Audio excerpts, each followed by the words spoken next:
You ask Tiger to solve. This deals with linear equations with one unknown. The final result is p equals -30. Let's solve it step by step. Simplify the expression. Expand the parentheses. Simplify the arithmetic. Expand the parentheses.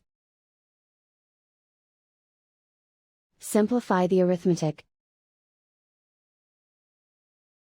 Group all constants on the right side of the equation. Add 30 to both sides. Simplify the arithmetic.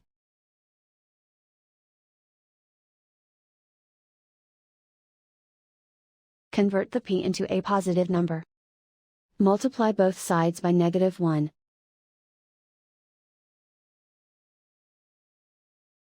Remove the ones. Simplify the arithmetic. And so the final result is p equals -30.